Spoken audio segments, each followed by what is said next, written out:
Assalamualaikum warahmatullahi wabarakatuh. Semangat pagi. Salam sejahtera bagi kita semuanya. Amin.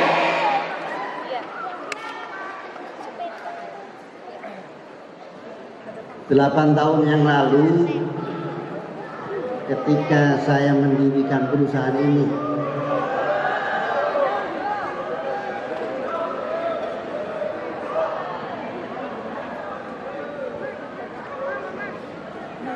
sebelum saya sampaikan hal-hal berikut itu, pertama,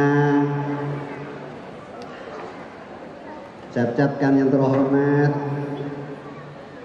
Bapak Angga Pambudi, Direktur Utama PT Milagros Indonesia Muda. Yang terhormat Bapak Teddy, ada Bapak Teddy? Bapak Makmun, Bapak Yoda, Bapak satu lagi, Joe Carli. Maaf Pak Joe Carli. 8 tahun yang lalu ketika saya mendirikan perusahaan ini, saya kenal anak-anak muda ini. Saya ikutin dari hari ke hari, bulan ke bulan, tahun ke tahun, sampai tahun ke-7 saya tinggalkan anak muda ini. Saya melihat sepak terjangnya sudah hebat.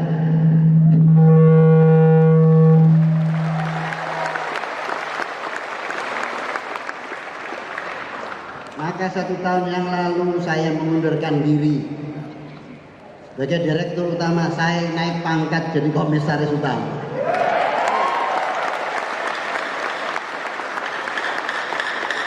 Karena saya melihat anak muda ini begitu hebat, saya bangga. Tapi hari ini saya lebih bangga lagi. Dengan 7 orang anak muda itu sudah Milagros sudah masuk ke seluruh pelosok tanah air. Apalagi dengan 2000 leader-leader ini akan lebih dahsyat, masuk ke seluruh lini penjuru tanah air Republik Indonesia. Oleh karena itu saya ucapkan terima kasih yang sebesar-besarnya. Mudah-mudahan semua yang hadir diberkahi oleh Allah, dibahagiakan oleh Allah, dikayakan oleh Allah. Amin.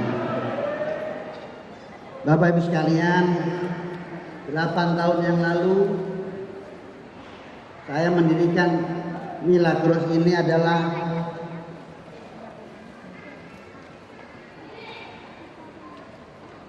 bertujuan menebarkan kebahagiaan dan kesejahteraan ke seluruh masyarakat Indonesia. Ini adalah mimpi pertama kali saya dengan Mas Angga Pambudi mendirikan Milagros. Mimpi itu hari ini sudah menjadi kenyataan. Oleh karena itu selanjutnya Milagros mutunya adalah bersama Milagros kita tebarkan kebahagiaan dan kesejahteraan ke seluruh masyarakat Indonesia. Saya dan Mas Angga tidak mungkin sendirian, tapi harus dibantu dari seluruh leader-leader seluruh Indonesia. Apakah saudara mau? Sekali lagi ada, apakah saudara mau?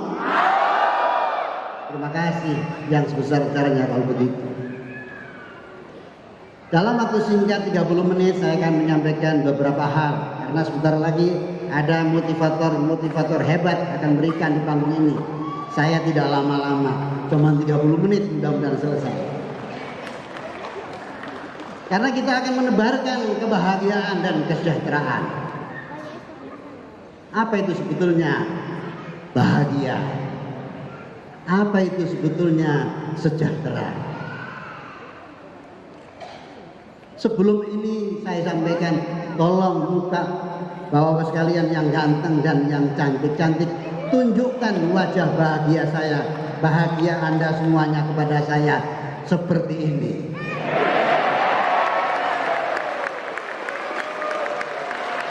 Ini adalah wajah bahagia. Sudah bahagia semuanya? Ya. Sebab katanya ilmu itu cahaya.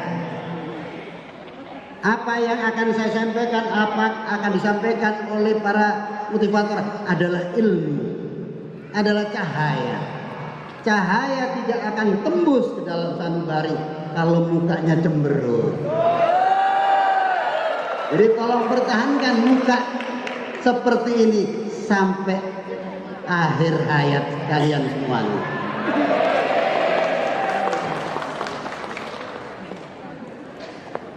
Bahagia adalah perasaan senang ketika kita menginginkan sesuatu. Ketika kita menginginkan, saya kepingin jadi orang kaya, perasaan itu sudah bahagia.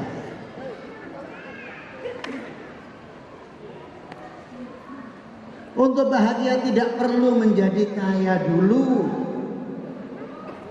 Sebab menjadi bahagia tidak membutuhkan apa-apa.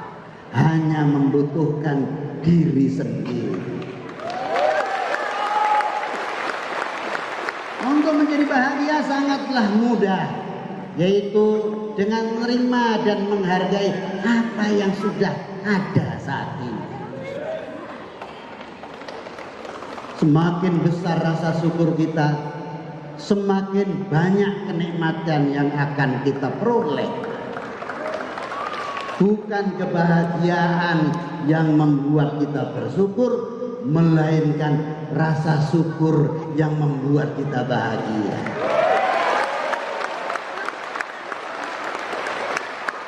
Itu kuncinya Bapak sekalian.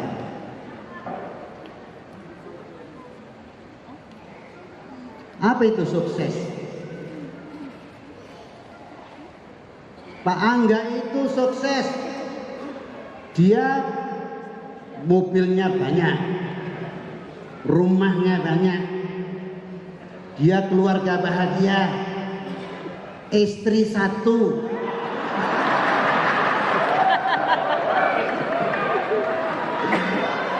Oh, apa itu sukses? Itu bukan sukses, itu adalah lambang-lambang sukses.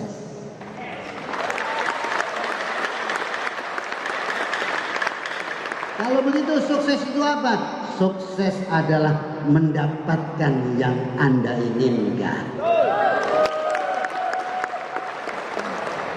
Apakah Anda mau menjadi orang kaya dan bahagia? Mau? Saya kasih sedikit tip, mungkin ini menyempurnakan tip-tip yang sudah Anda miliki selama ini. Kalau saya tanya, siapa Anda? Tolong dijawab seperti ini. Saya adalah kader Milagros yang selalu bahagia, sukses, berkah, dan mulia. Setuju? Siapa Anda?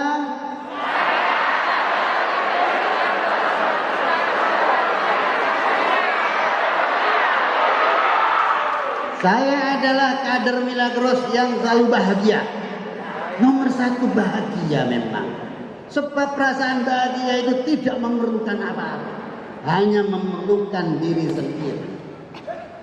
Dan hasil penelitian adalah perasaan bahagia itu akan mempercepat terwujudnya keinginan, yaitu sukses. Sukses itu ada dua. Sukses yang diberkahi Allah, sukses yang diberkahi Tuhan, dan sukses yang tidak diberkahi oleh Tuhan.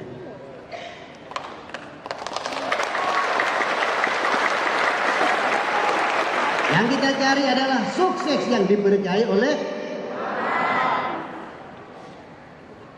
suatu hari seorang pejabat datang ke saya. Hebat, mobilnya hebat, istrinya cantik, kenapa muka bapak ibu cemberut? Iya Pak Mansur, anak saya kena narkoba. Ini adalah sukses yang tidak diberkahi. Kenapa bapak begitu hebat, kaya raya kok mukanya cemberut? Iya Pak Mansur, istri saya selingkuh. Datang istrinya kepada saya, kenapa ibu mobilnya hebat, rumahnya besar, kenapa cemberut? Suami saya kawin lagi. Jadi yang kita minta adalah bahagia. Sebab bahagia itu adalah mempercepat terwujudnya keinginan.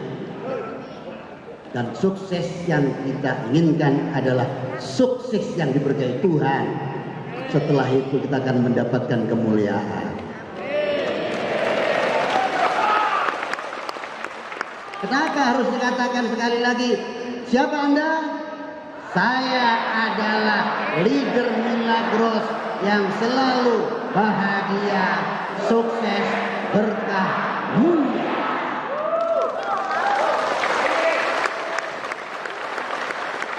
Itu kunci pertama. Sebab mulutmu harimau. Apa yang kamu ucapkan akan menerkammu. Apa yang kamu ucapkan 100% kembali kepada dirimu. Yang ngomong kayak gini kira-kira siapa? Yang ngomong kayak gini, hati-hati ya, mulutmu itu harimau. Itu yang ngomong itu Tuhan. Saya tergantung dugaan hambaku. Dan aku tidak akan mengingkari dugaanmu kepadaku. Itu yang mendasari bahwa kita itu gak boleh ngomong sembarangan.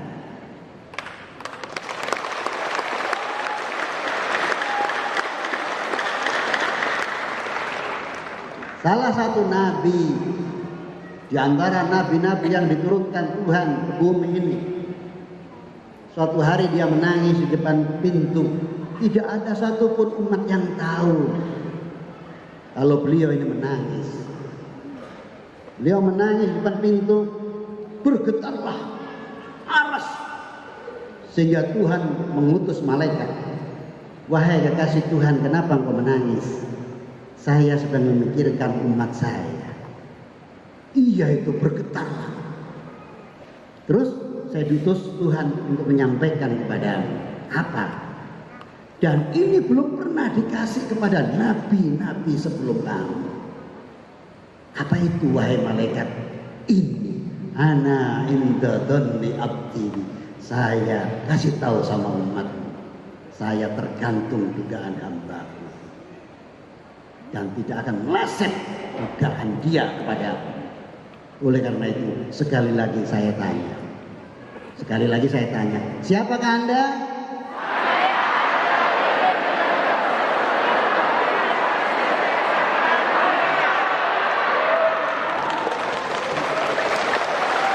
Jadi mulai besok begitu bangun tidur suami istri ditanya,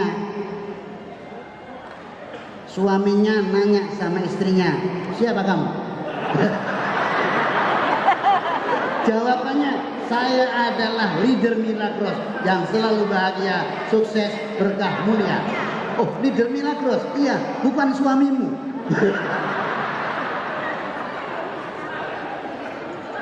Itulah Bapak sekalian, hati-hati. Selanjutnya, apa yang kita cari selama ini? Apa yang dicari? Uang. Yang dicari uang.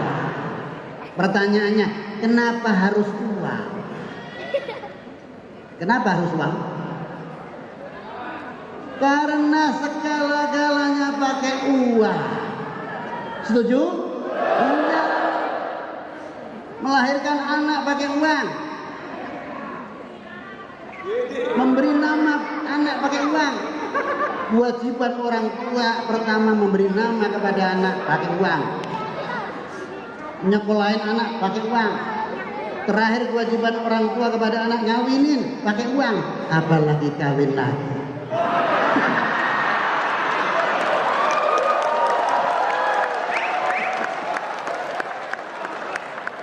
Yang kita cari selama ini apa? Kenapa jawabannya? Karena segalanya. Tapi itu masih koma. Harus diterusin. Akan tetapi uang bukan segala-galanya. Di mana letak perbedaannya, Pak? Letak perbedaannya adalah cara mencarinya. Coba saya tanya. Uang 100.000 punya rampok sama ustadz warnanya apa? Merah.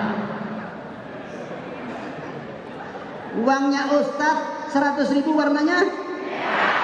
Uangnya rampok warnanya? Yang membedakan apa? Cara mencari. Pertanyaan kedua, siapa yang nyuruh nyari uang?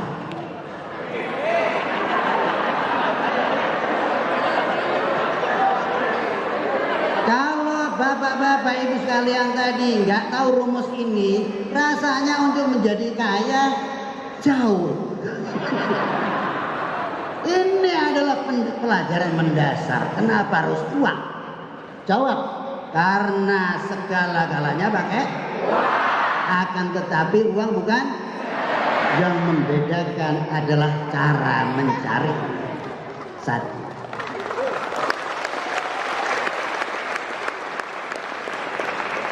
Kalau sudah ngerti ini, ada tanda-tanda kaya di muka Bapak Ibu sekalian. Yang kedua, siapa yang nyuruh nyari uang? Kalau Anda mengatakan saya yang nyuruh nyari uang Pak Mansur, maka Anda dapatnya nggak banyak, sedikit. Karena kebutuhan pribadi Anda nggak banyak. Kalau dijawab yang nyuruh nyari uang adalah istri saya, anak-anak, itu pun juga nggak banyak. Karena kebutuhan istri Anda nggak banyak juga. Mobil, rumah, mau berapa rumah, mau berapa mobil, nggak banyak. Coba camkan baik-baik. Ini adalah syarat menjadi orang kaya, harus tahu tentang definisi ini yang sangat mendasar. Kalau gitu siapa yang nyuruh nyari duit? Ini banyak pakar yang nggak paham. Ada ahli, ada pelaku. Ahli itu di mana? Profesor, doktor di kampus-kampus itu ahli ekonomi. Dia paham tentang perdagangan internasional, domestik, paham. Tapi profesor, doktor yang jadi dosen itu rasanya mersinya ada berapa kira-kira? Nggak banyak. Beliau baru ahli ekonomi. Tapi kita tanya sama poniman yang di pasar. Poniman,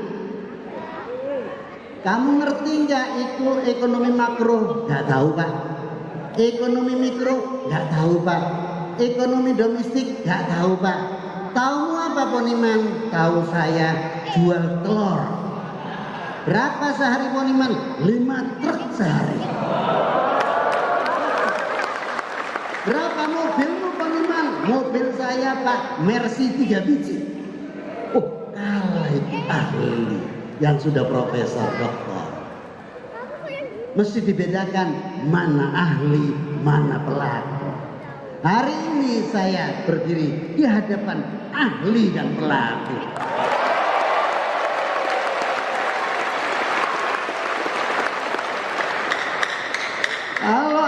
cari uang. Siapa yang nyuri duit? Tuhan. Oh, pasti banyak dapat. Wajahidu bi amwalikum. Coba redaksinya begitu. Berjuanglah kamu bi amwalikum dengan harta. Harta itu disebut di dalam redaksi kitab suci itu nomor 1. Jadi mulai hari ini dirubah mindsetnya. Siapa yang nyuruh nyari duit? Tuhan. Pasti dapatnya banyak. Kalau kemarin nggak dapat banyak, masih mengatakan siapa yang nyuruh duit? Orang tua saya. Sekarang harus dirubah. Ya. Karena Tuhan yang nyuruh nyari duit.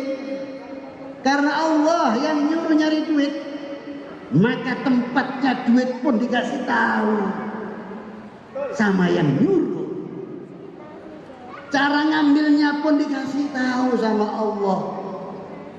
Kira-kira di mana tempatnya duit? Di mana? Di bank. Loh, tempatnya duit aja nggak tahu, wajar kalau belum kaya.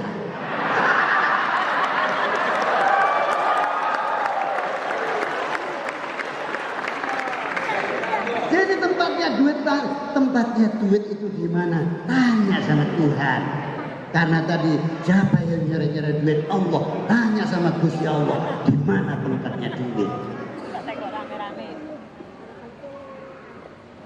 Sebelum tahu bagaimana nasib uang Anda saat ini? Banyak apa sedikit sih? Oh. Sedikit atau banyak? Sedikit menjelang banyak. Kalau gitu pulang dari sini nyari duit. Sudah saya tahu tadi. Oh, Tuhan yang nyari uang. Ya. Syarat-syarat mencari uang itu ada 2. 1, tahu tempatnya uang. 2, tahu cara ngambilnya. 2 syarat ini sudah diketahui, selesai. Tempatnya duit ada di mana? Di bank. Oh, duit di bank itu sudah ada namanya masing-masing. Coba kalau gitu kita tanya sama Tuhan, di mana tempatnya duit? Lihat. Di mana tempatnya duit? Loh. 9 Tuhan ngasih tahu kepada nabinya.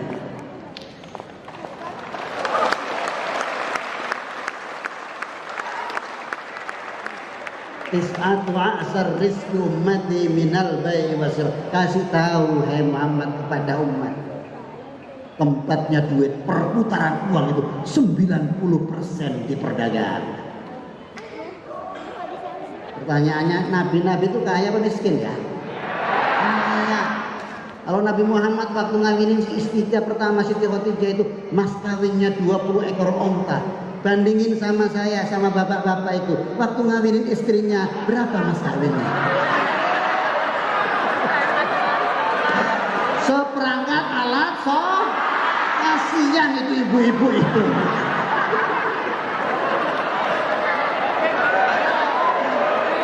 Kalau ngikutin nabinya itu 20 ekor onta.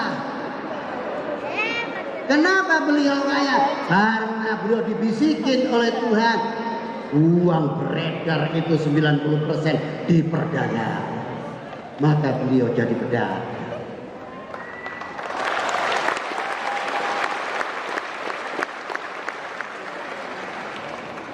Beliau pergi hebat kaya. Kalau pergi dakwah itu pakai onta, namanya onta Al-Qaswa. Onta yang paling mahal zaman itu. Kalau sekarang apa kira-kira? Jaguar, Mercy, bukan Innova, apalagi Avanza. Pakai onta, namanya onta Al-Qaswa. Onta itu kakinya berapa bapak-bapak? Bukan 2, bukan sepeda motor, bukan.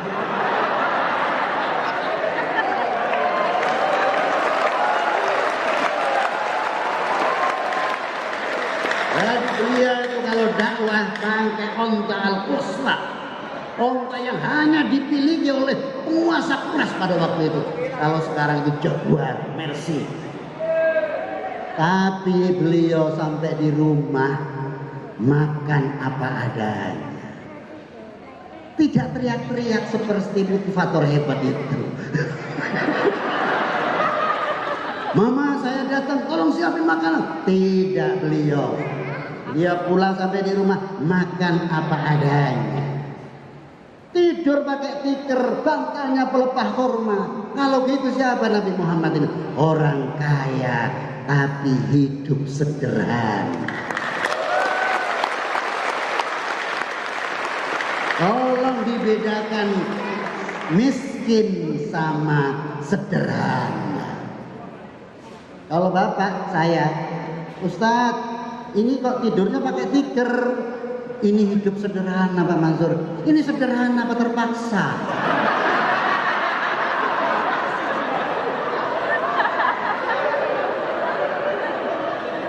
Jadi sekalian, di mana tempatnya duit?